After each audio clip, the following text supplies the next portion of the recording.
রাজশাহী জেলার বাগমারা থানার অন্তর্গত পানিয়া আমবাগান তাফসীরুল কোরআন মাহফিলের সম্মানিত সভাপতি জনাব ডাক্তার মোহাম্মদ আসাদুজ্জামান আসাদ, সহ সভাপতিবৃন্দ, অনেক মানুষের নাম এখানে দেখতে পাচ্ছি। মারফানা আলাকা যিকরা, আল্লাহ এই সমস্ত মানুষদের সম্মান মর্যাদা দুনিয়া আখিরাতে তুমি বাড়িয়ে দাও, হায়াতে তাজ্জাবা সিহাতে কুল্লিয়া দান করো, বলেন আমিন। মাহফিলের প্রধান অতিথি মাননীয় জাতীয় সংসদ সদস্য বিশিষ্ট শিক্ষাবিদ জনাব অধ্যক্ষ মোহাম্মদ আবুল কালাম আজাদ, প্রধান পৃষ্ঠপোষক জনাব মাস্টার মোহাম্মদ আব্দুর রশিদ, জনাব আনিসুর রহমান, জনাব অধ্যক্ষ মোহাম্মদ গোলাম সরওয়ার আবুল, প্রধান উপদেষ্টা জনাব এফাজুর রহমান, সার্বিক সহযোগিতায় আছেন জনাব আলমগীর হোসেন, আব্দুর রশিদ রাসেল, অবস্থাপনায় মাওলানা হাফিজুর রহমান, সম্মানিত অতিথিবৃন্দ, যত মানুষের নাম দেখছি একটা নাম বলে দোয়া করতে গেলে কিয়ামত হয়ে যায়, একবারে দোয়া করে দিলাম। একটা গল্প পড়েছিলাম ছোটবেলায়, শিক্ষক জিজ্ঞাসা করছে ক্লাসে, ছেলে দৌড় বানা করো, সারে B C D F G H I J K M O P Q R S T U V W X Y Z, কি করবো? এর ভেতরে আছে আপনি বানান করিনি, এর ভেতরে তো আছে যত মানুষের নাম আপনারা দিয়েছে, এমনি সময় পাচ্ছি 1 ঘন্টা 20 মিনিট, এর ভেতরে যদি একটা নাম ধরে দোয়া করি আরো 20 মিনিট সময় নষ্ট হবে।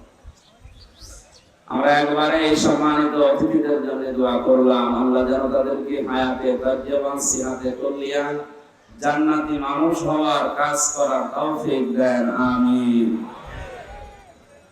এতক্ষণ যারা কোরআনে কারীম থেকে আলোচনা রাখলেন, ইসলামিক চিন্তাবিদ, মুফাসসিরে কোরআন, সাতক্ষীরা কলারোয়া কামিল মাদ্রাসা সম্মানিত অধ্যক্ষ জনাব মাওলানা আহমেদ আলী, আতালাল্লাহু আমরাহু ওয়া বারাকাল্লাহু ফি হায়াতিহি, বলেন আমিন।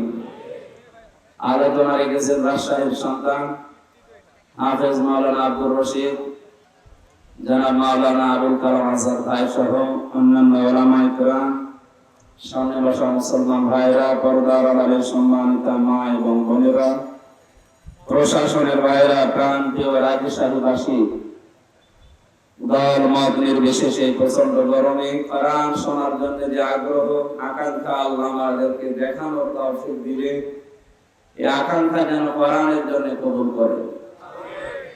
আমাদের দৃশ্য দেখে গরমে মনে হচ্ছে মুহাম্মদ রাসূলুল্লাহ যদি এখন জীবিত থাকতেন, এই সমস্ত যুবকগুলো জীবন দিয়ে হলেও হযরতে তালহার মতো পাহারা দিত।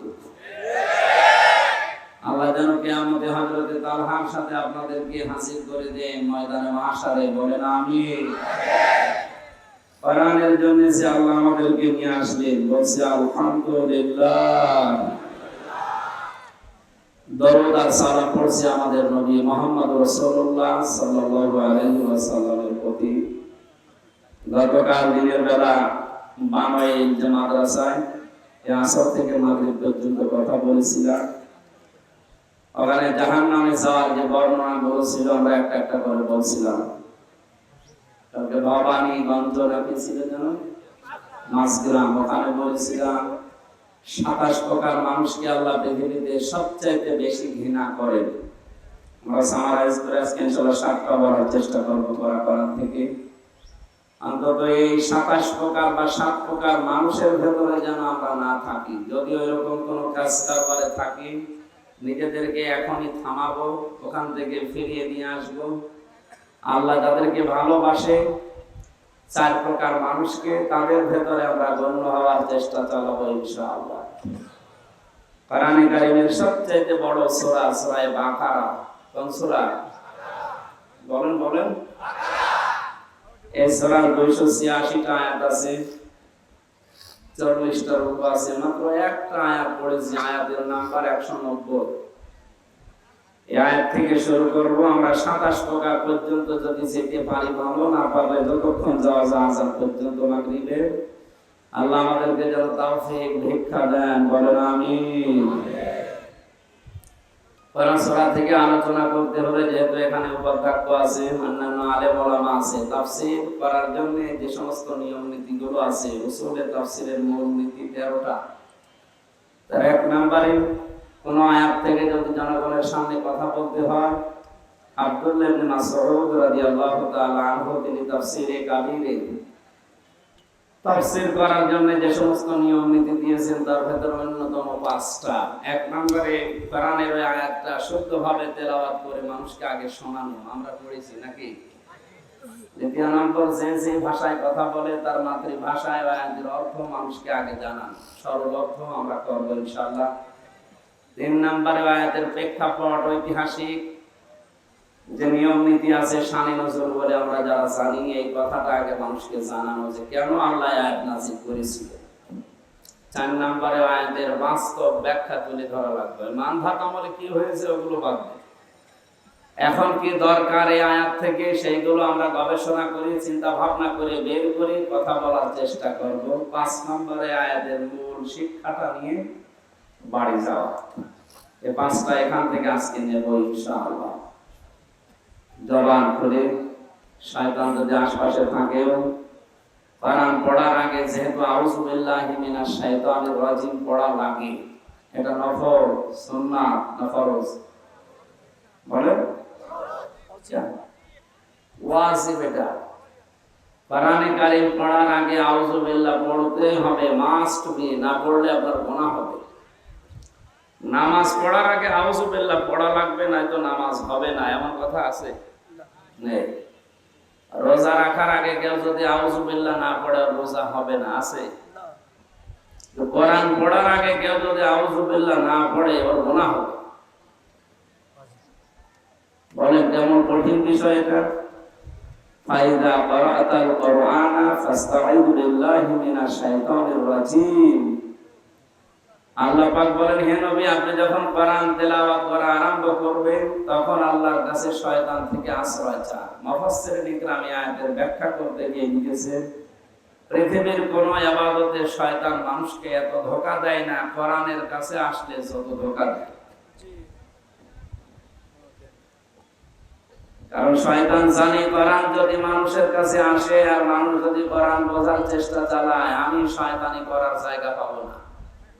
কারণ শয়তানি করার যত রাস্তা আছে কোরআন সব রাস্তা বন্ধ করতে পারে না, পারে না? এজন্য এর কাছে আসতে হবে। বিশ্বনবী মুহাম্মদ রাসূলুল্লাহকে যেদিন আল্লাহ নবুয়ত দান করেন, ওদিন জিবরাইল তাকে 3 বার চেপে ধরেছিলেন। এই কথাগুলো জন্মের পর থেকে আমরা শুনছি নাকি? 3 বার তাকে চেপে ধরার পরে তিনি বলেছিলেন, মা আনা বিকারি, আমি পড়তে পারি না, কি পড়বো? হযরত জিবরাইল বলেন, ইয়া রাসূলুল্লাহ সাল্লাল্লাহু আলাইহি ওয়াসাল্লাম পড়েন, ইকরা বিসমি রাব্বিকাল্লাযী খালাক। একটা দুইটা না, পরপর 5 আয়াত নবীজিকে জিবরাইল শুনিয়েছেন। ফেরেশতা জিবরাইল নবীর সাথে 5টা আয়াত পরপর পড়েছিলেন। তাফসীরে কাবীরে মুফাসসির আল্লামা ফখরুদ্দিন রাজি রাহমাতুল্লাহ আলাইহি লিখেছেন, মনে হচ্ছে জিবরাইল যদি সূরা আলাক পুরাটা শেষ করতেন, মুহাম্মদুর রাসূলুল্লাহ পুরাটা জিবরাইলের সাথে পড়তে পারতেন। প্রশ্ন আসতে পারে, প্রথম 3 বার তাকে বুকে চাপ দেওয়ার পরে কেন তিনি পড়লেন না?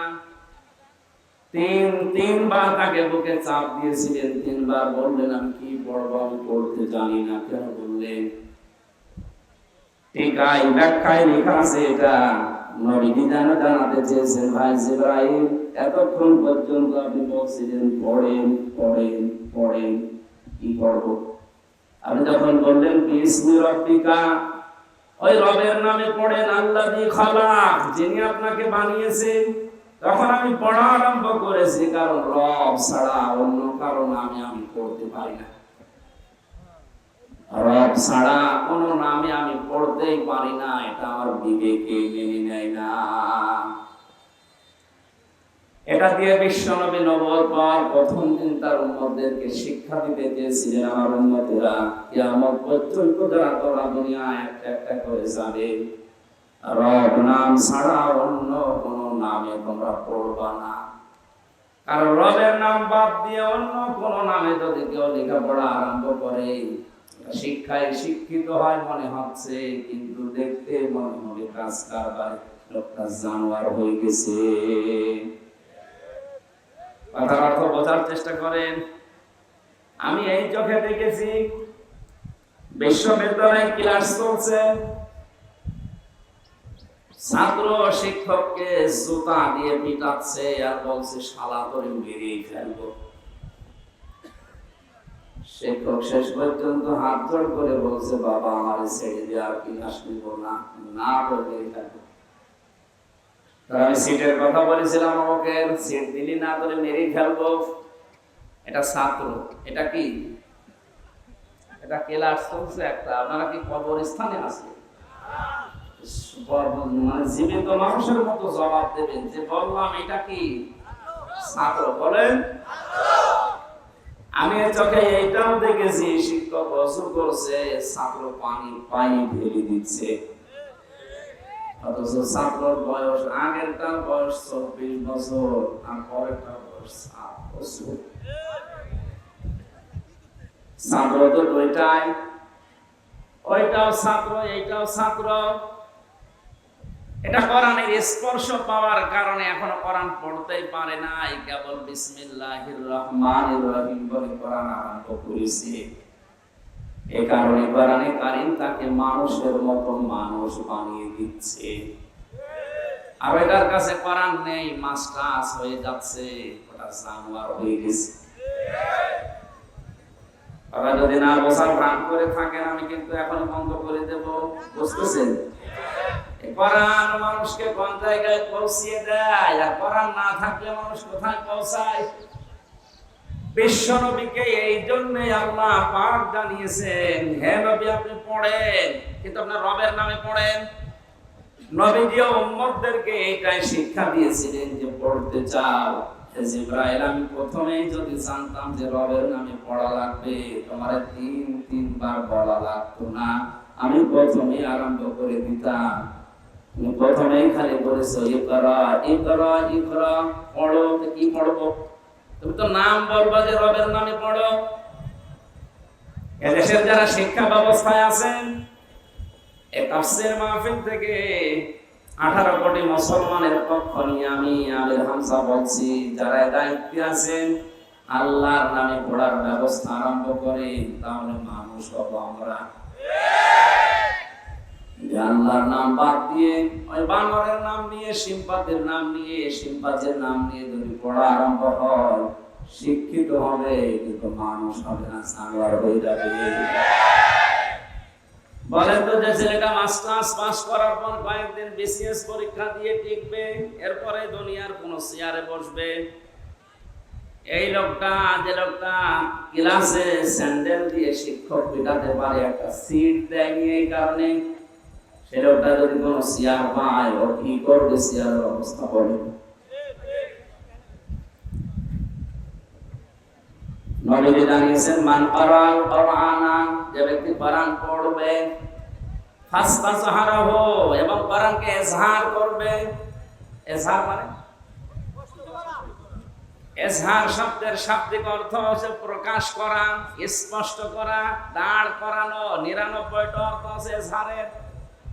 কোরআন শুধু পড়ে তা না, কোরআনকে ইজহার করার জন্য, দাঁড় করানোর জন্য, কায়েম করার জন্য, প্রতিষ্ঠা করার জন্য, স্পষ্ট করার জন্য যারা চেষ্টা চালাবে, কেন চেষ্টা চালাবে? এর পরের শব্দে দেখেন, ফাসতাজহারাহু, দেওয়ার পরে নবীজি দিয়েছেন ফাহাল্লা হালালাহু ওয়া হারামা হারামাহু। কোরআন যদি কায়েম হয়ে যায়, প্রতিষ্ঠিত হয়ে যায়, স্পষ্ট থাকে, তাহলে হালালকে হালাল মানা আর হারামকে হারাম মানা সহজ হবে। কোরআন যদি শুধু পড়া পর্যন্ত থাকে, এদিকে তাকান, কোরআন যদি শুধু পড়া পর্যন্ত থাকে, এটা যদি ইজহার না হয়, যদি কায়েম না হয়, তাহলে অনেক হালাল জিনিস আছে, হালাল জানার পরও আপনি মানতে পারবেন না। অনেক হারাম জিনিস আছে যেটা জানার পর আপনি মানতে পারবেন না, এরকম পরিবেশ থাকবে। কিন্তু কোরআন যদি কায়েম থাকে ওই পরিবেশ উল্টিয়ে যাবে। বাংলাদেশে সবাই আমরা জানি ঘুষ খাওয়া হারাম, সুদ খাওয়া বলেন বলেন জেনা করা, কিন্তু এমন এমন দৃশ্য এই দেশে, এমন এমন পরিবেশ তৈরি আছে কোরআন না থাকার কারণে। না, কোরআন আছে কিন্তু ইজহার নেই, স্পষ্ট নেই, কায়েম নেই, কোরআন প্রতিষ্ঠিত নেই। এই কারণে এ জানার পরও আমরা অনেকে অনেক জায়গায় বাধ্য হই হারাম কাজগুলো করতে। এরকম জায়গা নেই? এটা ব্যাংকিং ব্যবস্থা, সেই ইসলামী ব্যাংক বলেন আর যে ব্যাংক বলেন, এদেশে যদি যাকাত ভিত্তিক অর্থনীতি রাষ্ট্রীয়ভাবে কায়েম না হয়, যদি ফেরেশতা জিবরাইল সেই দেশে বাস করে, সে ডাইরেক্ট হোক ইনডাইরেক্ট হোক সুদ খাওয়া লাগবে তার। আমরা বলেন কেন? কেন মানে আজকের সভাপতি না টুপি মাথায় দিয়ে আছে, এর ভেতরে সুদ আছে। না, মানে 200 টাকা দিয়ে ভালো টুপি কিনলো, তো টুপিটা যে ফ্যাক্টরিতে বানিয়েছে সেই লোকটা লোন নিয়ে ফ্যাক্টরি বানিয়েছে। আমি নিচে গেলাম না, এভাবে গোড়ায় হাত দিতে গেলে দেখা যাচ্ছে আমিও ধরা পড়বো, দরকার নেই। সুতরাং এই জন্য বলছিলাম জিবরাইল যদি দেশে এসে বলে আমি বসবাস করবো রাজশাহীতে, ওর ওষুধ খাওয়া লাগবে,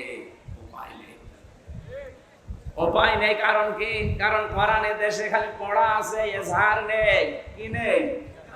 কোরআন যদি সত্যি ইজহার অবস্থায় থাকতো, প্রতিষ্ঠিত অবস্থায় থাকতো, আপনি জেনা করে বাঁচতে পারতেন না। কথা বলেন না? আজ অনেকে জেনা করার পরে মিষ্টি বেলায়, বাংলাদেশে নেই? 100টা জেনা করার পরে উনি এখন সাকসেস, এজন্য মিষ্টি বিলোপন করছে। যদি কোরআন প্রতিষ্ঠিত থাকতো 100টা না, ওই একটা করার পর ওরা আগাকে দিত, তখন বাকি 99টা আর কিছু করতে পারতো। প্রথমটাই আগা কাটা শেষ। এই জন্য নবীজি বলেছেন যদি এটা পড়ার পরে কেউ ইজহার করার চেষ্টা চালায় আর হালালকে হালাল হারামকে হারাম জানার পরে মেনে নিতে পারে, মেনে নিতে পারবেন, তখন কোরআন ইজহার থাকবে। আর খালাহুল্লাহুল জান্নাহ, নবীজি বলেন আল্লাহ তাকে যেন জান্নাতে দিয়েই দিয়েছে। আলেম না আপনি জানেন? এখানে আলেম বসে আছে উপাধ্যক্ষ, আদখালাহুল্লাহুল জান্নাহ, আল্লাহ তাকে জান্নাতে দিয়ে দিয়েছে না দেবে? এটা মাসি আদখালা ইয়াদখিলু, তার মানে আপনাকে আল্লাহ জান্নাতে দিয়ে দিয়েছে। অতীতের শব্দ, প্রশ্ন আসতে পারে এখনো তো মরলাম না, জান্নাতে গেলাম কি করে? তার মানে সত্যি যদি আপনি কোরআন পড়ার মতো পড়েন, এই যে মান করাল কোরআনা, যে ব্যক্তি কোরআনকে পড়েছে, এখন করা কি ওরা কোরআন পড়ার ব্যাপারে আল্লাহ পাক 3টা শব্দ কোরআনে দিয়েছেন, করা, বাতালা, তালাওয়া। এই 3টা শব্দের অর্থ হচ্ছে শুধু পড়া না, শুদ্ধ করে পড়া, ওর মানে বা অর্থ বোঝা, ওখান থেকে প্রাপ্ত জ্ঞানের উপরে প্র্যাকটিক্যাল লাইফে সেট করা। 4 নম্বরে ওই জ্ঞানটা মানুষের কাছে পৌঁছিয়ে ওটা মানার ব্যবস্থা করে দেওয়া। তাহলে কোরআন পড়ে তার ভেতরে কয়টা জিনিস পেলাম? 4টা। বলেন বলেন, আরো জোরে বলেন। 1 নম্বরে কোরআন পড়তে হবে কি করে? শুদ্ধ। আরো জোরে বলেন বলেন। শুধু শুদ্ধ করে পড়লেই হচ্ছে না, ওটার মানে অর্থ বুঝতে হবে। বাংলাদেশের 100 জনের 95 জন মানুষ কোরআন শরীফ পড়তে পারে না শুদ্ধ করে, আর অর্থ বোঝা এটা তো বাদই দিলাম। এখানে শুধু উপাধ্যক্ষ সাহেব আর মাওলানা আব্দুল কায়েম বাদ দিয়ে একটা মানুষকে দেখান তো যে কোরআনের অর্থ একটা একটা করে বলতে পারবে। অথচ অনেক কামেল পাশ মাওলানা আমরা বসে আছি। গিরিশচন্দ্র সেনের নাম শুনেছি আমরা, নরসিংদী বাড়ি, বেটা হিন্দু মানুষ, ওরা কোরআন শরীফ পড়া না, ওরা কোরআনের অর্থ ব্যাখ্যা এমনকি তাফসীর লিখেছে এই লোকটা। আমি বিশ্ববিদ্যালয়ে থাকাকালীন ওর লিখিত একটা তাফসীর পেয়েছিলাম, লেখক হচ্ছে গিরিশ চন্দ্র সেন ভাই। বলেন একটা হিন্দু মানুষ, আমরা যেখানে কোরআনের 5টা অর্থ করতে পারি না, আর প্রতিটি শব্দের এক একটা শব্দের কমপক্ষে 33টার উপরে অর্থ মুখস্থ ছিল, নয়তো তাফসীর লিখতে পারতো না। কোরআনে এমন এমন শব্দ আছে যে শব্দ একটা অর্থ না একাধিক অর্থ আছে, যেখানে যে অর্থ সেট হয় ওখানে ওই অর্থ আপনাকে বলা লাগবে। তাড়াতাড়ি বসো। এখানে কোরআনে কারীম নবীজি শব্দ দিয়ে যে বললেন মান কারাল কোরআনা, যে ব্যক্তি কোরআন পড়ে, পড়ার ভেতরে অর্থ কয়টা পেলাম? শুদ্ধ করে পড়া, বুঝতে পারা, ওর উপরে নিজে কাজ করা, ওইটা মানুষকে পৌঁছিয়ে মানানোর ব্যবস্থা করে দেওয়া। এইভাবে যদি আজ বাংলাদেশের 96% মুসলমানেরা সত্যি কোরআন পড়তো, আর এটা ইজহার করার জন্য যদি 96% মানুষের চেষ্টা চালাতো, তাহলে হালালকে হালাল জানা আর হারামকে হারাম জানার পরে মেনে নেওয়া সহজ হতো না কঠিন হতো? পানির মতো হয়ে যেত।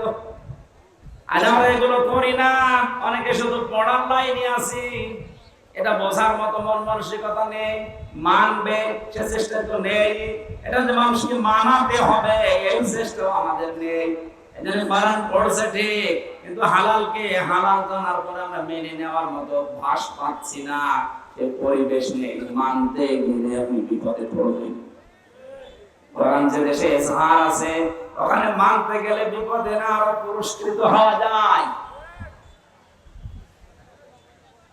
হযরত ওমর কোরআনে কারীম যেহেতু প্রতিষ্ঠিত করেছিলেন, এজন্য তার দেশে মানুষ যদি কোরআন মানতো সে বিপদে পড়তো না, আরো পুরস্কার পেত।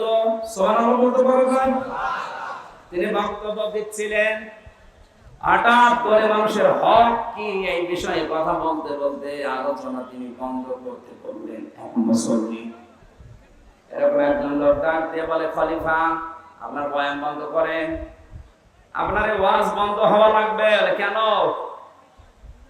গনিমতের মাল হিসাবে যে সম্পদগুলো এসেছিল প্রত্যেকে একটা করে কাপড় আমরা পেয়েছি, সেটা দিয়ে জামা বানিয়ে কেউ গায়ের উপরে দিয়ে এসেছি নামাজে, আর আপনার গায়ের ভেতরে 2টা জামা দেখা যায়, একটা জামা একটা পায়জামা। কোথায় পেলেন আপনি? আপনি ক্ষমতায় আছেন এই জন্য বেশি করে নেবেন। হযরত ওমর বললেন, এই জবাব যদি আমি না দিয়ে ওই যে আমার ছেলে আব্দুল্লাহ আছে ও জবাব দেয়, দিতে পারবা? দিতে বলেন। হযরত আব্দুল্লাহ প্রথম কাতারেই বসেছিলেন, ডাক দিয়ে বলেন, আল্লাহর নবী, সাহাবীরা আপনারা যেমন একটা একটা করে পেয়েছেন, আমার বাবাও একটা পেয়েছে, আমিও একটা পেয়েছিলাম। আমার বাবার কাছে রাষ্ট্রীয় মেহমান বাইরের থেকে যখন আসে, ওনার একটাই মাত্র কাপড়, জমার দিন যদি ওটা পরিষ্কার করার জন্য ধোয়ার পরে শুকাতে দেয়, আর কোনো কাপড় নেই যেটা পরে রাষ্ট্রীয় মেহমানদের কাছে আসা যায়। আর নবীজি ঈদের দিন, জমার দিন আর রাষ্ট্রীয় মেহমানরা আসলে তখন তিনি জুব্বা গায়ে দিতেন। যেমন তেমন জুব্বা না, ওই দেশে হয়তো এই যে ক্যালেন্ডার বা ইস্ত্রি করা কি বলে এটার না, আয়রন মেশিন হয়তো ছিল না, কিন্তু জামাটা পরিষ্কার করার পরে ভাঁজ করে বালিশের নিচে দিয়ে মাথা দিতেন, ওইটা সার হয়ে যেত। আল্লাহর নবী ছিলেন সারা জীবন পরিপাটি। আমি সেলখানার ভেতরে কোরআনের পাখিকে একদিন মাত্র দেখেছিলাম, ওর কাছে যারা ছিল তাদের কাছে শুনেছি যে ঘরটার ভেতরে তিনি ছিলেন ফাঁসির কন্ডেমসে। ওই ঘরটা এই 13 বছরে পরিষ্কার পরিচ্ছন্ন করে পুরা মানুষ মনে হচ্ছে একটা সাজানো বাগান। ওখানে তো আমার স্ত্রী ছিল না, ক্যালেন্ডার ছিল না, আয়রন ছিল না, অথচ তেল ব্যবহার করতেন, আতর ব্যবহার করতেন, মাথার চুলগুলো পরিপাটি করে রাখতেন। নবীজির এই হাদিসটা ফলো করে 13 বছর এক ঘরে কাটিয়ে গেছে। জেলে থাকা অবস্থায় তো আমি বুঝি না, ওখান থেকে শুনেছিলাম মারা গেছে। পরবর্তীতে ভিডিও দেখলাম মরা চেহারা মনে হচ্ছে একটা জান্নাতি মানুষ ঘুমিয়ে আছে, অথচ বয়স 83-84 বছর। আমার 33 বছরে আমি পরিষ্কার থাকতে পারি না, চিন্তায় টেনশনে পাগল হয়ে যায়। আর 13টা বছর থেকে গেল কিছুই মনে হচ্ছে না। এখান থেকে একটা মাসলা শিখলাম, জমার দিন, ঈদের দিন আর বিদেশি কোনো অনুষ্ঠানে মেহমানরা যদি আসে, ওই রকম একটা জাঁকজমকপূর্ণ অনুষ্ঠানে যেতে হলে কি গায়ে দেওয়া লাগে? বলেন না কেন? গায়ে দেওয়া সুন্নাত। অথচ ঈদের দিন এই সুন্নাতটা আমাদের দেশ থেকে হারিয়ে যাচ্ছে। এই যে এরকম এরকম চিরা জামা গায়ে দিয়ে ফুল ফুলওয়ালা এমব্রয়ডারি করা, আপনার তো সুন্নত আদায় হচ্ছে না, স্টাইল আর ফ্যাশন হচ্ছে। অনেকে করে তাই, ঈদের দিনও অনেকে জুব্বা গায়ে দেয়। আগামী ঈদ থেকে, জমা থেকে কোন বিদেশি অনুষ্ঠান যেখানে বড় জাঁকজমকপূর্ণ এরকম জায়গায় গেলে কি গায়ে দিয়ে যাবেন? এটা তো শুধু এই সামিয়ানার নিচে না, মানে বাইরে আমল করেন। এটা সম্মান কমাবে কেন? সম্মান আরো বাড়াবে। নবীজির কোন সুন্নতে মানুষের সম্মান কমে দুনিয়াদারদের কাছে? যাদের ভেতরে আল্লাহর ভয় আছে তাদের সামনে গেলে আপনার সম্মান আরো বাড়বে। আব্দুল্লাহ জবাব দিলেন, আমার বাবা একটা পেয়েছিলেন, আমিও একটা পেয়েছি। বাবার জামা যেহেতু একটা, এই জন্য আমার জামা থাকার কারণে ওই কাপড়টা আমার বাবাকে আমি উপহার দিয়েছি। ওইটা নিয়ে আমার বাবা নিজে জোড়া দিয়ে দুইটা বানিয়েছে। কোরআনে কারীম যদি প্রতিষ্ঠিত না থাকতো, আর কোন চেয়ারম্যান যদি এভাবে কথা বলতো, কোন জনগণ যদি সামনে থেকে বলতো চেয়ারম্যান কথা থামান, পৃথিবীর অর্ধেক জায়গা চালাতেন হযরত ওমর। এত বড় ক্ষমতা তার আঙ্গুলের ভেতরে আল্লাহ দিয়েছিলেন। সেই মানুষকে বয়ান চলাকালীন একজন সাধারণ মুসলিম বয়ান বন্ধ করার পরে জবাব দিতে হয়েছে। এটা কোরআনে কারীম স্পষ্ট এজাহার, প্রকাশ্য প্রতিষ্ঠা কায়েম থাকার কারণে। এজন্য যে ব্যক্তি কোরআন পড়ে আর একে এজাহার করার জন্য চেষ্টা চালায়, এই কথাগুলো আমি এমনিতেই বলতাম না। আর যেটা নেই এজন্য আমি হাড়ে হাড়ে টের পাচ্ছি বাস্তবতা। আর রাজশাহীর মানুষেরা যারা আমরা শুধু টুপি মাথায় দেয়, এ দায়িত্ব কি শুধু আমাদের? বলেন, নামাজ যেভাবে ফরজ মনে করে এই লোকটা পড়ে, আমি পড়ি, আমাদের যদি মন ওইভাবে তৈরি করে কোরআনে কারীমকে এজাহার করতে হবে, যদি ওই মন নিয়ে করতাম, বাংলাদেশে 96% মুসলমান, কেউ বাধা দেওয়ার সাহস পেত? কেউ রাজনীতি বলতো? বলেন।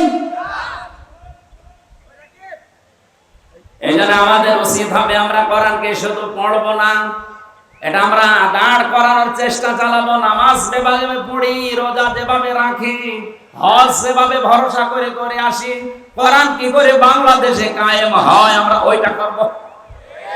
আমরা রাজনীতি বুঝি না। আপনি মেম্বার, চেয়ারম্যান, মেয়র, এমপি, মন্ত্রী যা হবেন হন, কোরআন মানার একটা পরিবেশ আমাদের দেশে তৈরি করে দেন, আমরা আপনার পক্ষে আছি। এটা যদি রাজনীতি মনে করেন করেন, কারণ আমরা কোরআনের খাদেম, কর্মী, কামলা যাই বলেন, মরণ আগ পর্যন্ত আমি চেষ্টা করেই যাব, কারণ আমি বেতন চাই। কি চাই? কোরআনের পক্ষে যদি কাজ করি আমি বেতন পাবো, আর বেতনের নাম হচ্ছে জান্নাত। ওইটাই আমার উদ্দেশ্য। এজন্য আপনার উদ্দেশ্য এটা হওয়া লাগবে, আপনাকে আল্লাহ পাক জান্নাতে দেবে না, জান্নাতে দিয়ে দিয়েছে। অশাফাআহু ফি আশারাতিন মিন আহলি বাইতিহি কুল্লুহুম বাদ ওয়াজাবাত লাহুন নার। তাকে সুপারিশ করার জন্য এমন যোগ্যতা আল্লাহ কিয়ামতে দেবে 10 জনের ব্যাপারে তার পরিবারস্থ লোক থেকে, যারা জাহান্নামে যাবে এ সিদ্ধান্ত হয়ে গিয়েছিল। আল্লাহ পাক ওই সিদ্ধান্ত পাল্টিয়ে আপনার সুপারিশের কারণে কোরআনের ইজ্জতে শেষ পর্যন্ত পরিবারের 10 জন মানুষকে জান্নাতে প্রবেশ করাবে। সেই কোরআন শোনার জন্য প্রচন্ড রোদের ভেতরে আপনি বসে আছেন গরমে, আল্লাহ পাক যেন এই হাদিসটা আমাদের প্র্যাকটিক্যাল লাইফে আমল করার তৌফিক দান করেন, আমিন। সূরা বাকারার নামকরণের ভেতরে আমরা পড়েছি আল বাকারা এই শব্দটা এই সূরার ভেতরে আল্লাহ নাযিল করেছেন, ওখান থেকে নামকরণ করা হয়েছে সূরা বাকারা। ঐতিহাসিক প্রেক্ষাপটের ভেতরে আমরা পেয়েছি একটা লোক নিজের চাচাতো বোনকে ফাঁসাতে গিয়ে চাচাকে হত্যা করার পর তার বাড়ির লোক নিজেদের শত্রুপক্ষের বাড়ির সামনে লাশটা রাতের বেলা রেখে এসে দোষ চাপিয়েছে তাদের উপরে। হযরত মুসা আলাইহিস সালামের কাছে তারা সবাই মিলে গেছে বিচার করে দেন। হযরত মুসা প্রথম যে কথাগুলো বলেছিল ওরা হাসির তামাশায় উড়িয়ে দিয়েছে।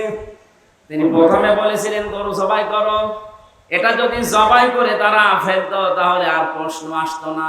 গরু জবাই করো বলার পরে ওরা এটাকে হাসি মনে করে বলছে গরু জবাই করব, এ গরুর কালার কেমন হবে, এ গরুর বয়স কেমন হবে।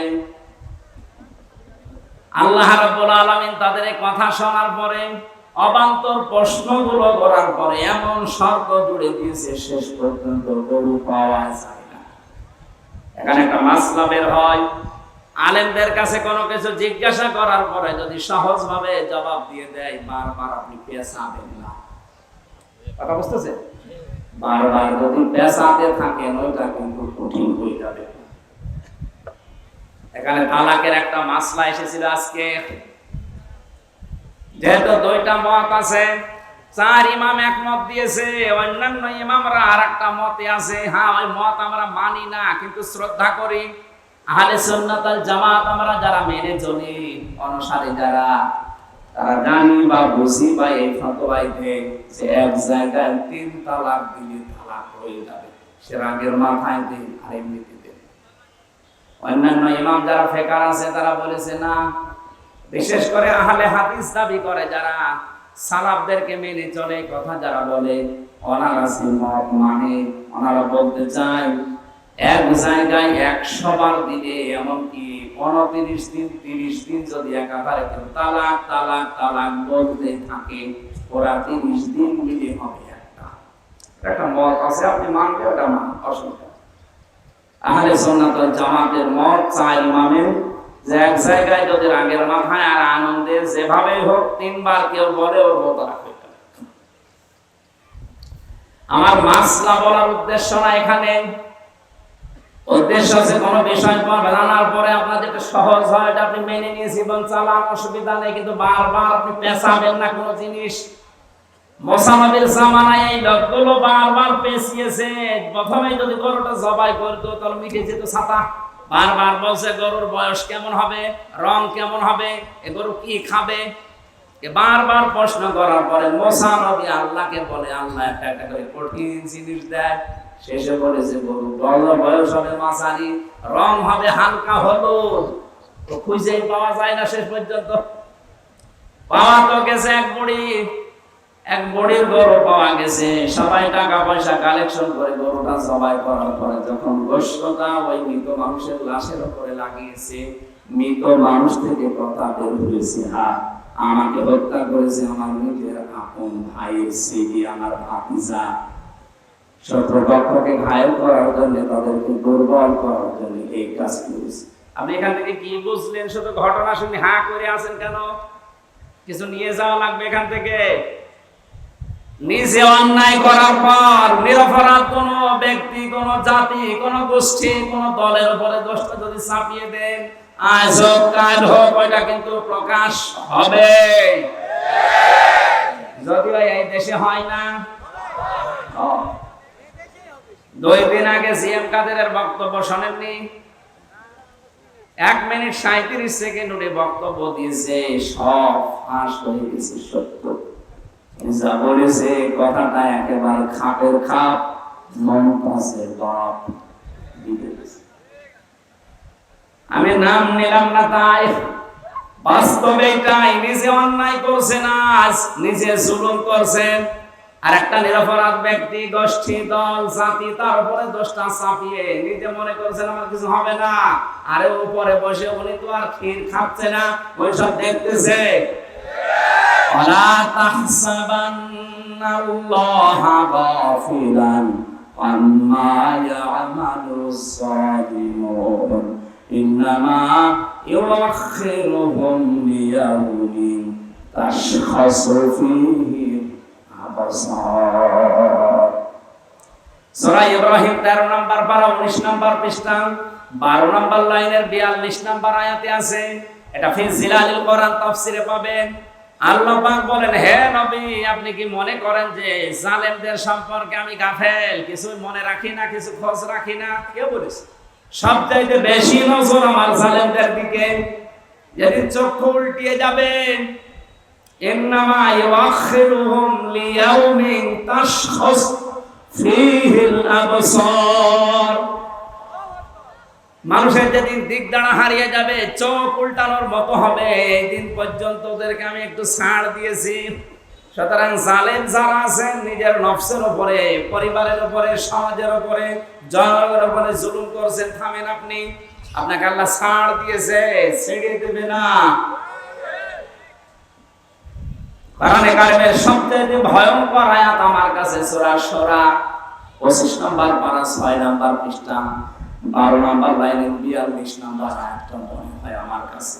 আপনি দেখেন তো, ইন্নামাস সাবিলু আলাল্লাযীনা ইয়াযলিমুনা নাস ওয়া ইয়াবগুনা ফিল আরদি বিগাইরিল হক।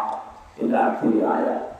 আল্লাহ পাক বলেন, অবশ্যই আমি আল্লাহ মামলা দেব। এই এদিকে তাকান, অবশ্যই আমি আল্লাহ মামলা দেব, আমি কেস করব, আমি বাদী। কে বলে তো? আল্লাহ নিজে মামলা দেবেন, বিচার করবেন কে? আসতে বলেন, মামলা দেবেন কে? বিষয়টা কেমন মনে হচ্ছে? আমার যিনি বিচারক ছিলেন হাইকোর্টে, ওই লোকটা যদি বলে আমি আমির হামজার এই মামলার নিজেই বাদী, আমার কোনোদিন জামিন হওয়া সম্ভব?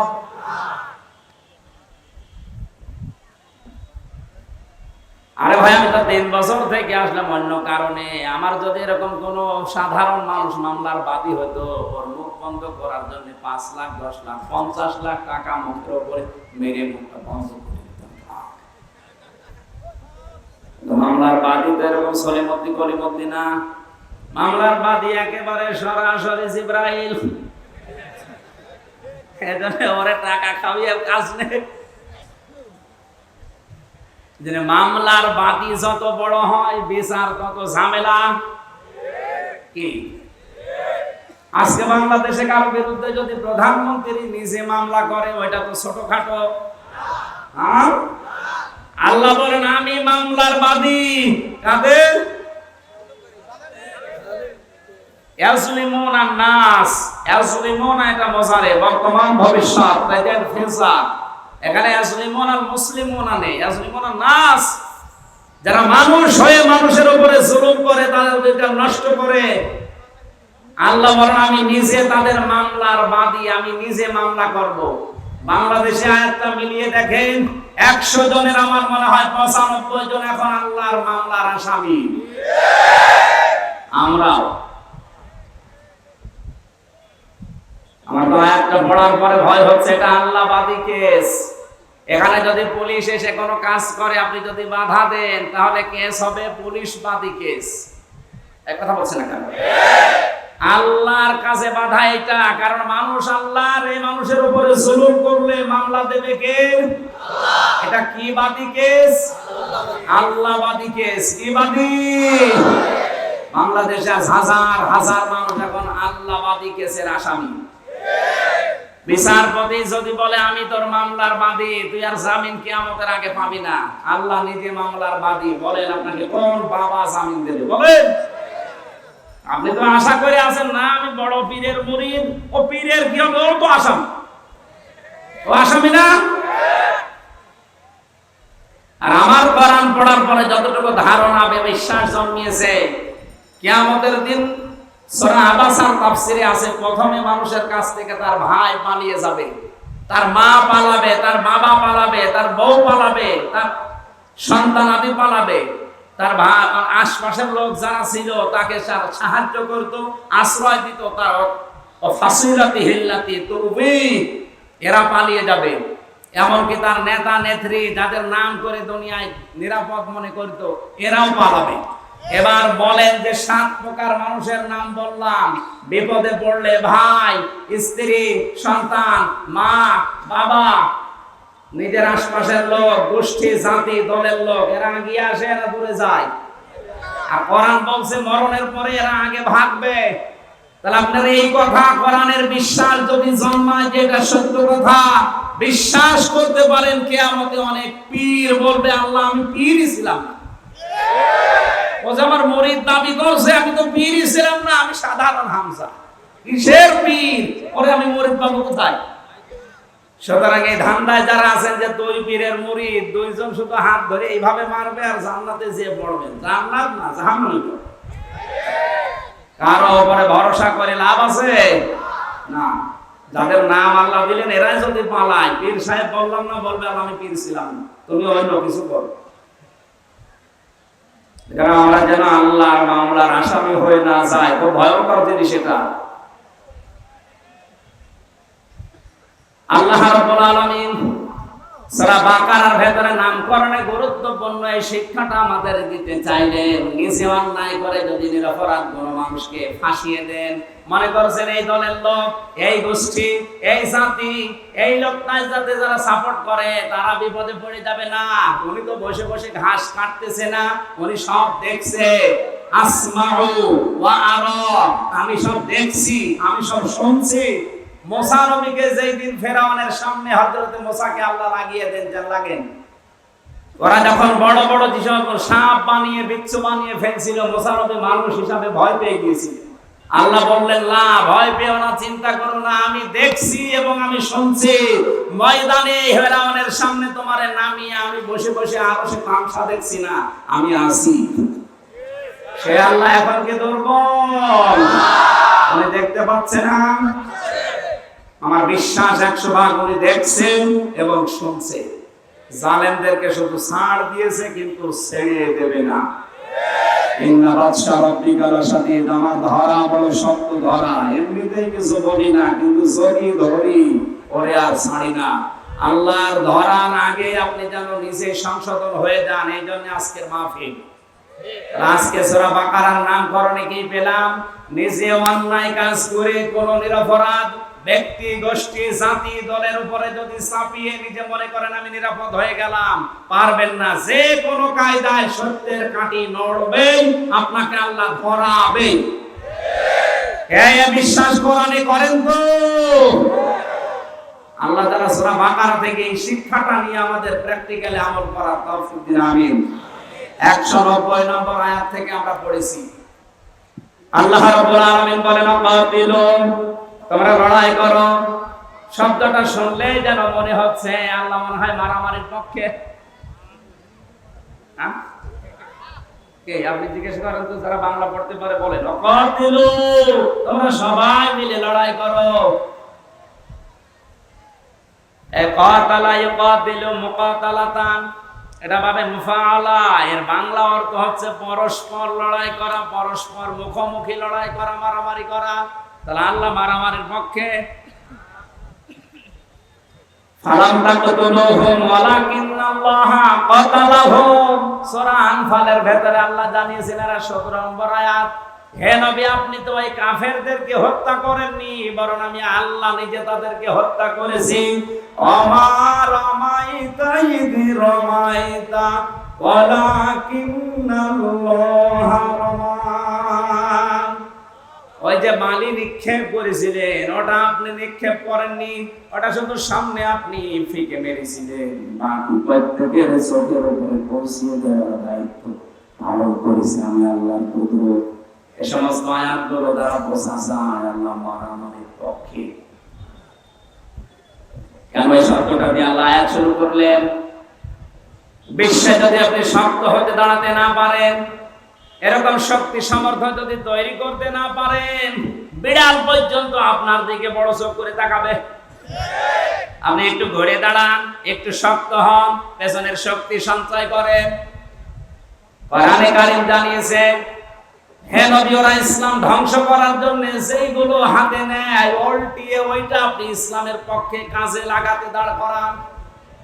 আজ ওরা অস্ত্র শস্ত্র তৈরি করছে ইসলাম ধ্বংস করার জন্য, আপনি উল্টিয়ে ওইটা ইরানের মতো শক্তিশালী হন। আজ ইরানের মতো যদি ওরা যাই করুক না কেন, যে মুসলিম ওদের বলেন, ইরানের মতো যদি বিশ্বের 57টা মুসলমান রাষ্ট্র একটু দাঁড়িয়ে যেত, ইসরায়েল এমনিতেই ভয়ে পোশাক করে ফেলত। বাকিগুলো সব এই 56টা আছে বিড়ালের মতো, আরো 81 হয়ে করবে কি? আজকাল দোয়া করার পক্ষে আছে, ফিলিস্তিনকে বাঁচাও না, আল্লাহ কাতিলু দিয়ে আয়াত শুরু করতেন না? মারামারি করো, লড়াই করো, সংগ্রাম করো। লড়াই সংগ্রাম করতে হলে পেছনে যেটা লাগে সে ব্যাকআপ আমাদের নেই। আমরা 57টা মুসলিম রাষ্ট্রকে আহ্বান জানাবো, সবাই শক্তি সঞ্চয় করেন। ওদের তো শক্তি শুধু ইমানের কোনো শক্তি নেই, ওদের বাহ্যিক কিছু শক্তি আছে, ওগুলো ধ্বংস করার জন্য আমাদের যা আছে এর সাথে ইমানের শক্তি যোগ হলে সব প্রসাবের মতো ভেসে যাবে। হ্যাঁ, ওদের লড়াই আর আমাদের লড়াইয়ের ভেতর পার্থক্য আছে। আমাদের লড়াইটা ইবাদত আর ওদের লড়াইটা, কোরআনে কারীম জানিয়েছে, আল্লাযীনা আমানু ইউকাতিলুনা ফি সাবিলিল্লাহ, যারা ঈমানদার তারা লড়াই করবে কিন্তু রাস্তায়।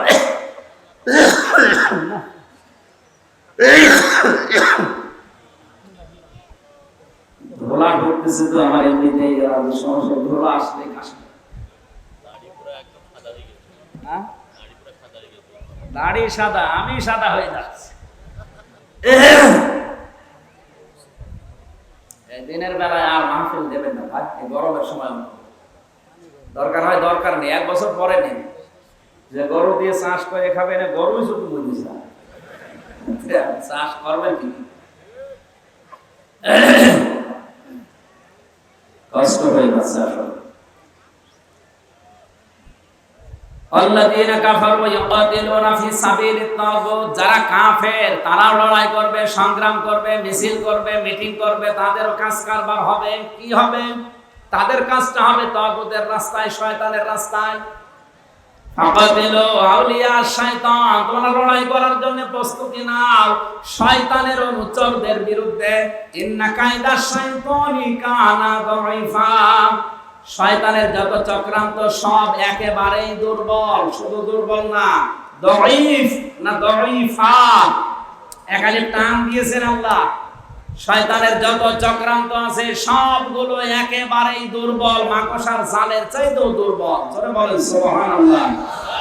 আজ ফিলিস্তিনদের পক্ষে শুধু দোয়া করা না, মুসলমানদের আহ্বান জানাবো, যদি ঈমান নিয়ে মরতে চান, যেহেতু ঈমানের 3টা স্তর আছে, অন্যায় দেখলে প্রথমে প্রতিবাদ জানানো হাত দিয়ে, এরপরে মুখ দিয়ে, এরপরে অন্তর দিয়ে। আমাদের কিছুই নেই, শুধু অন্তরে ঘৃণা করে আল্লাহ তুমি যা করো করো, হবে না। আপনাদের যতটুকু আছে যদি আমরা একটু নড়াচড়া করি, ওরা ওদের সাহস দেখাতে পারবে না, থেমে যাবে, কারণ ওদের ঈমানের কোনো শক্তি নেই, জাগতিক কিছু শক্তি আছে। আল্লাহ রাব্বুল আলামিন মুসলমানদের পায়ের নিচে যত সম্পদ দিয়েছেন, এরা যদি সত্যি একটু ঈমানের দিকে তাকিয়ে ওইটা বন্ধ করে দেয়, ওদের প্লেন, ওদের উড়োজাহাজ, ওদের বিমান সব বন্ধ হয়ে যাবে, ওরা না খেয়ে মরবে। আল্লাহ বিশ্বের মুসলমানদেরকে এটা বোঝার তৌফিক তুমি জরুরি দান করো, বলেন আমিন। আল্লাহ মারামারির পক্ষে এই কথা এমনিতে বলে না। আমাদের মারামারি হবে, আমাদের লড়াই হবে, সংগ্রাম, মিছিল, মিটিং, যাই বলেন, বৈঠক, সব আল্লাহর রাস্তায়। কার রাস্তায়? ওরাও করবে ওগুলো, কিন্তু ওরা শয়তানের রাস্তায়, মানুষের তৈরি করা নিয়ম নীতি কায়েম করার জন্য। আল্লাহ তাআলা এতটুকু বলে শেষ করে দেননি, আল্লাযীনা ইউকাতিলুনাকুম, তোমরা তাদের বিরুদ্ধে লড়াই করো যারা তোমাদের বিরুদ্ধে লড়াই করে। আজ তামাম দুনিয়ার সবচাইতে বড় মাসলুম জাতি মুসলমানেরা। ইসরায়েল যেভাবে মুসলমানদেরকে হত্যা করার জন্য আরম্ভ করেছে, আমরা মনে করছি শুধু ফিলিস্তিনের ব্যাপার। কে বলেছে আপনাকে? ওরা যেভাবে আরম্ভ করেছে 2 দিন পরে না জানি আপনার উপরও এটা আসে কিনা। এজন্য সতর্ক এখন থেকে হওয়া লাগবে, না তো ঈমান নিয়েও মরতে পারবেন না, বেঈমান হয়ে মরা লাগবে। আমাদের লড়াই সংগ্রাম হবে, কিন্তু সাবধান আমরা যেন সীমা লঙ্ঘন না করি। নিজের রাগের বশবর্তী হয়ে কারো উপরে দোষারোপ করা, অত্যাচার করা, কাউকে কালার করা, এটা জায়েজ নেই। ওয়ালা তামাতাদু, সীমা লঙ্ঘন করবা না। যে 27 প্রকার মানুষকে আল্লাহ পৃথিবীতে সবচেয়ে বেশি ঘৃণা করে, তার অন্যতম এরা। 1 নম্বরে যারা সীমা লঙ্ঘন করে তাদেরকে আল্লাহ ঘৃণা করে। আমরা এ দলে যেন না থাকি, বলেন আমিন। ইন্নাল্লাহা লা ইউহিব্বুল মুতাদিন, অবশ্যই আল্লাহ সীমা লঙ্ঘনকারী যারা, তাদেরকে পছন্দ করেন না। এখানে প্রায় 9টা জাতির কথা আল্লাহ তুলে ধরেছেন যে এরা সীমা লঙ্ঘন করেছিল দুনিয়ায়। প্রত্যেককে আমার আল্লাহ দুনিয়ায় গজব দিয়ে একেবারে নিশ্চিহ্ন করে দিয়েছে। তার ভেতরে অন্যতম হযরতে সালেহ। কে বলেন বলেন? হযরতে সালেহ আলাইহিস সালাম। ওয়াইদ ক্বালা,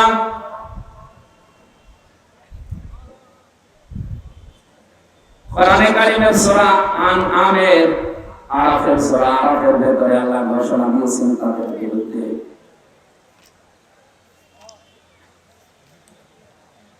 আল্লাহ রাব্বুল আলামিন জানিয়েছেন, ওয়া ইলা আদিন আখাহুম খাহুম সালিহা ক্বালা ইয়া কওমি ইবুদুল্লাহা মা লাকুম মিন ইলাহিন গায়রু قد جاءتكم بينة من ربكم هذه ناقة الله لكم آية فذروها تأكل في أرض الله ولا تمسوها بسوء فيأخذكم عذاب أليم।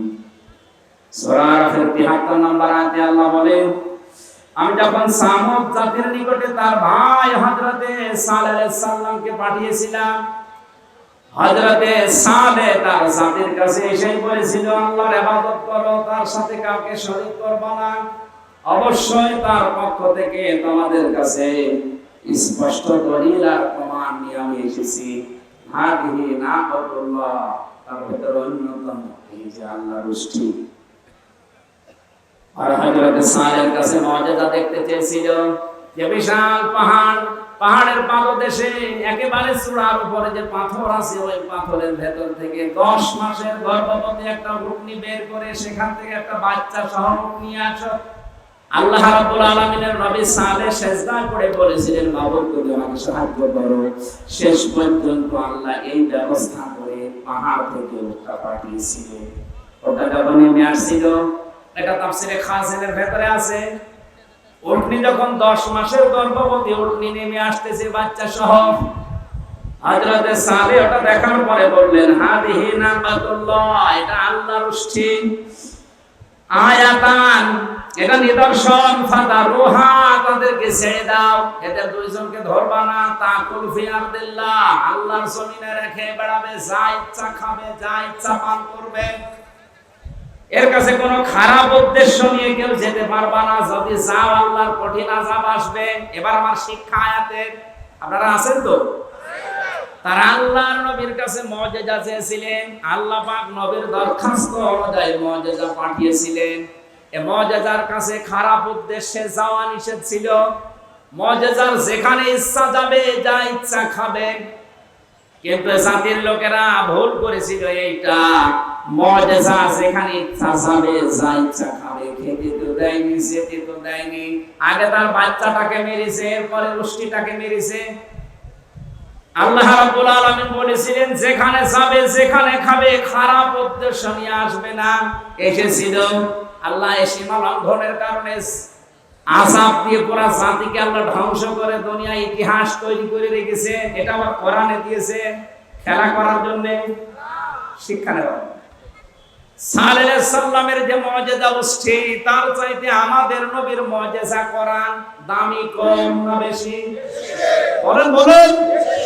আল্লাহ রাব্বুল আলামিন কোরআনে কারীমকে নাযিল করে জানিয়েছেন, কোরআন যেখানে ইচ্ছা যাবে, যা ইচ্ছা করবে। কারণ 500 বিধানে কোরআনে আল্লাহ দিয়েছেন। এই 500টা বিধান ব্যক্তি, পরিবার, সমাজ, রাষ্ট্রে সব জায়গায় যাওয়ার ক্ষমতা রাখে না? রাখে না?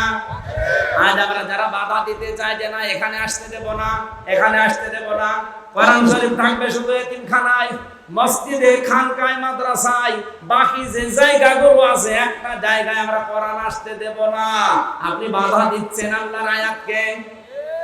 এই কথা বলে না কেন? সূরা আহজাবের 34 নম্বর আয়াত, এখানে রব্বুল আলামিন জানিয়েছেন আযকুর রাব্বাকা ফি বাইতিকা আযকুরনা মা ইতলা ফি বুয়ুতিকুন্না মিন আয়াতিল্লাহি ওয়াল হিকমা। তোমরা তোমাদের ঘরের ভেতরে আল্লাহর আয়াতগুলো এবং হিকমতপূর্ণ বিষয়গুলো তেলাওয়াত করো। তাফসিরে আমি 9টা ঘরের কথা পেয়েছি। এখানে ঘর মানে শুধু আমাদের এই বেড়ার ঘর না, এখানে ঘর মানে যারা পৃথিবী চালাতে পারে তাদের ঘর। এই বাংলাদেশ যারা চালায় আমরা তাদের ভেতরে অন্যতম মনে করি সংসদ ভবন। কথা বলে না কেন? বিভিন্ন মন্ত্রণালয় বলেন, এরপরে বিভিন্ন এমপিদের যে জায়গাগুলো আছে, এরপরে ডিসিদের যে ঘরগুলো আছে, এসপিদের ঘর আছে, টিওদের ঘর আছে, ওসিদের ঘর আছে, মেয়রদের ঘর আছে, সর্বোপরি উপজেলা চেয়ারম্যান এবং মেম্বারদের ঘর আলাদা আলাদা আছে না নেই?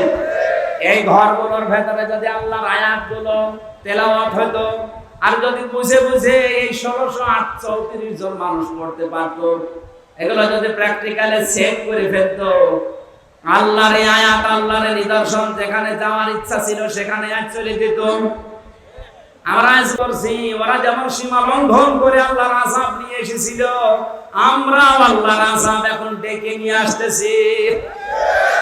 এই যে তাপদাহ চলতেছে তীব্র, 44 ডিগ্রি চলছে চুয়াডাঙ্গায়, 43 ডিগ্রি, 44 ডিগ্রি, এমনি না সৌদি আরবে এত নেই।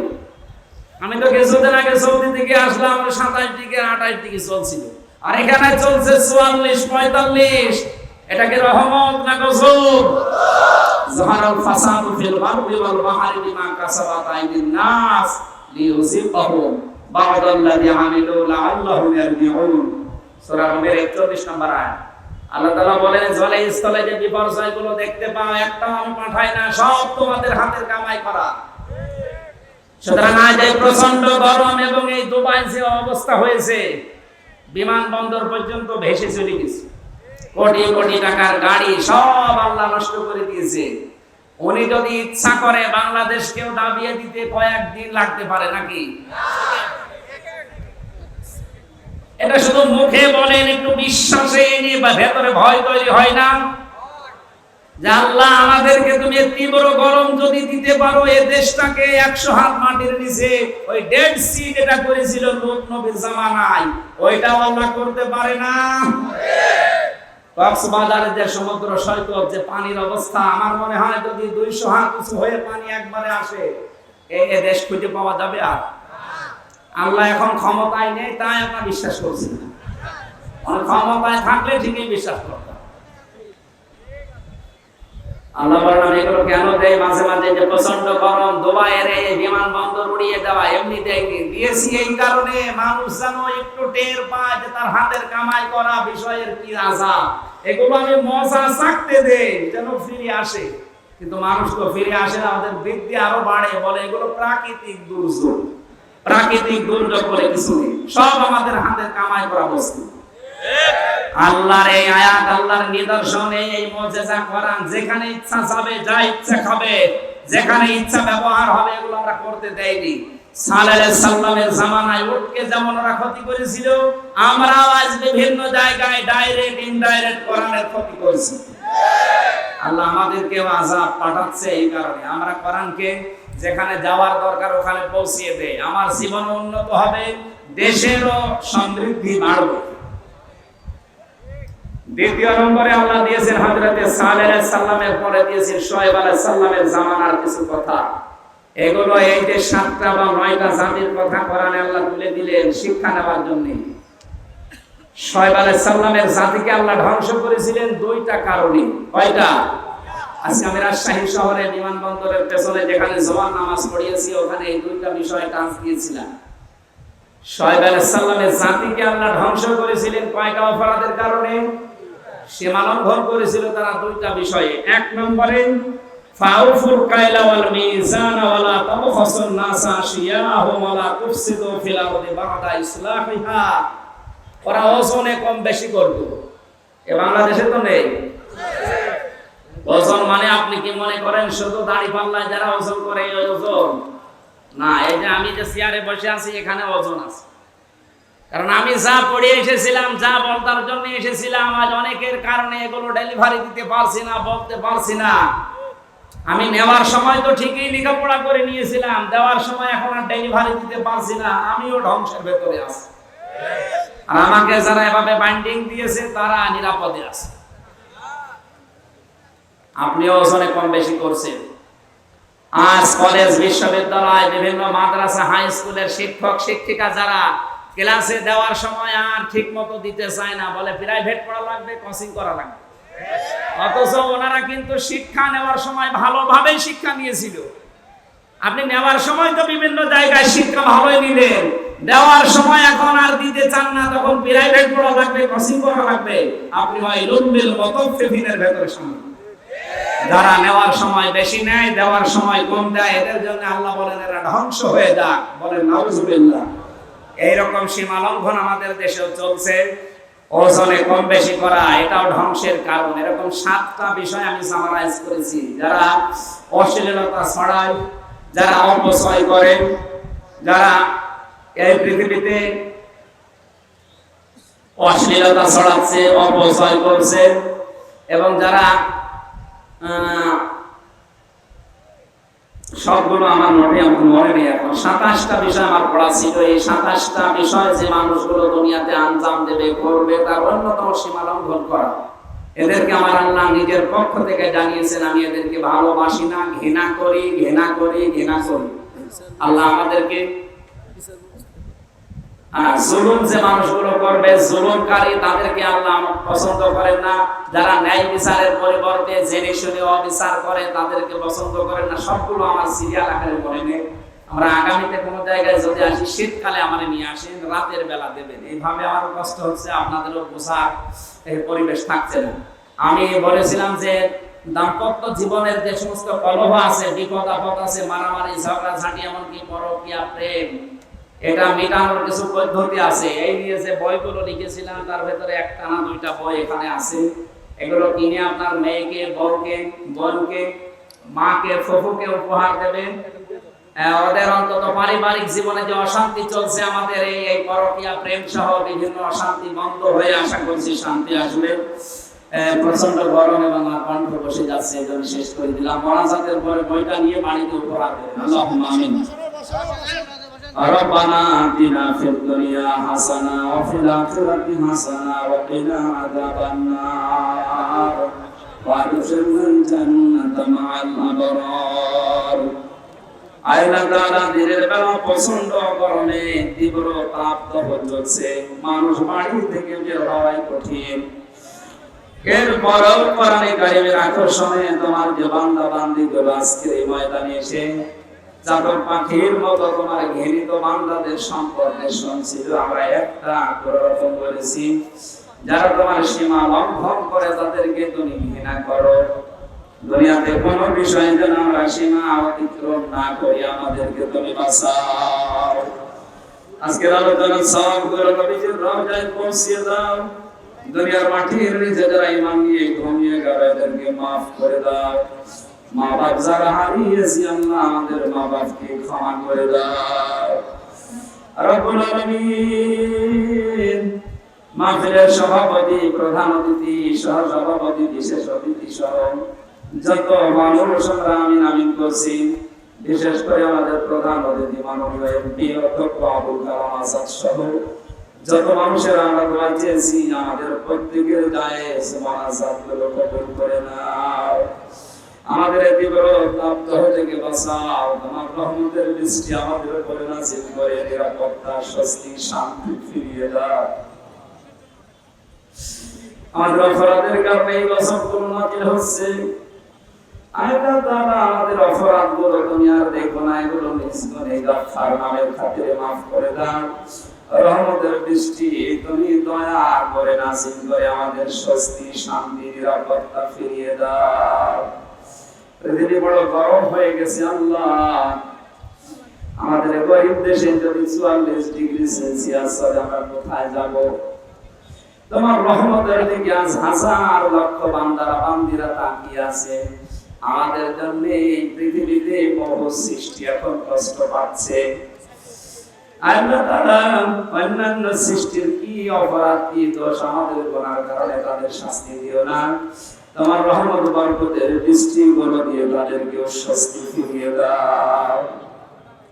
সম্মানিত মা বোনদেরকে সুস্থ রাখো, সবল রাখো। আল্লাহ তাআলা দুনিয়ার জীবনটা যে ধোঁকা, এটা সবাইকে বোঝার তৌফিক দাও। আমি সহ যারা এসেছি প্রত্যেকেই যেন বুঝতে পারি এটা যে দুনিয়ার জীবনটা ধোঁকা, আখিরাতের বিশাল জীবনের জন্য ইখলাসের সাথে কাজ করার তৌফিক দাও। তোমার যে বান্দায় বিশাল আয়োজনে খেদমতে আঞ্জাম দিয়েছে, যারা এই যুবকদেরকে মঞ্জুর করো। তোমার বান্দার সন্তান অসুস্থ, শিফায়ে কামিলা আজলা নসিব করে দাও। আল্লাহ তাআলা এই প্রচন্ড গরমে নিজে অসুস্থ হয়ে গেছি। আমার সব জায়গা শরীরে বিভিন্ন জায়গায় ব্যথা আরম্ভ হয়েছে। 3টা বছর এক ঘরের ভেতরে আমি আটক অবস্থায় ছিলাম। আমার শরীরের কন্ডিশন ভালো না। তুমি দয়া করো, মেহেরবানি করো আমার শরীরটাকে কোরআন প্রচারের জন্য, শরীরটাকে মেহেরবানি করে তুমি শিফায়ে কামিলা আজলা নসিব করে দাও। রব্বুল আলামিন মিডিয়ার যে ভাইরা কোরআন প্রচার করার জন্য আজকে এসেছে, এদের ব্যবসা বাণিজ্য বরকত দাও।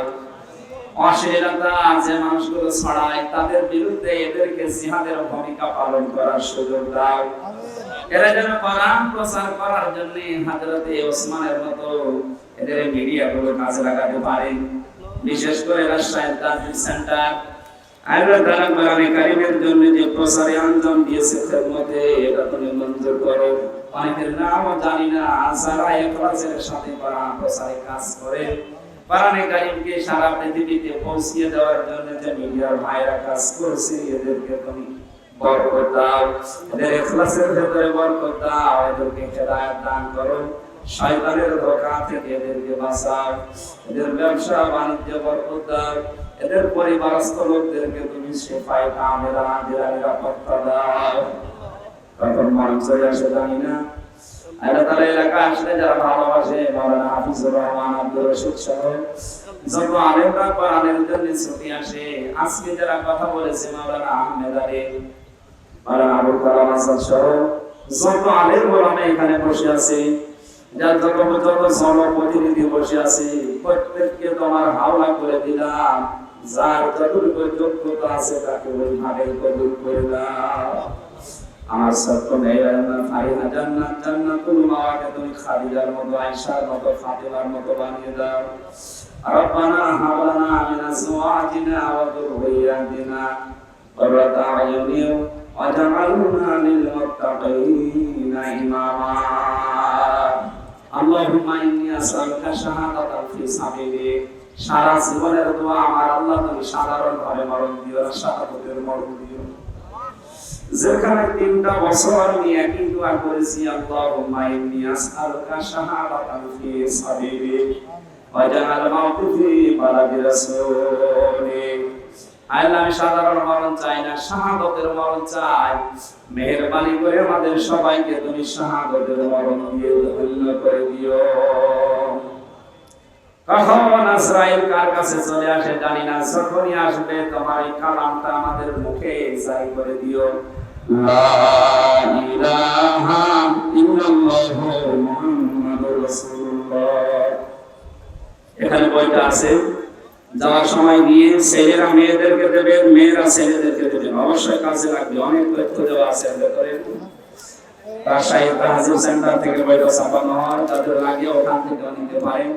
এখানে নিয়ে অবশ্যই পড়াবেন। আপনার মেয়েকে বিয়ের আগে এটা পড়ান, বউকে বিয়ে হওয়ার পরে পড়ান। করণীয় আপনি আশা করছি বন্ধ হবে। মেয়েরা যারা এসেছেন, আপনি এটা নিয়ে আপনার স্বামীকে, আপনার ভাইকে, ভালোবাসার যারা আছে মহব্বত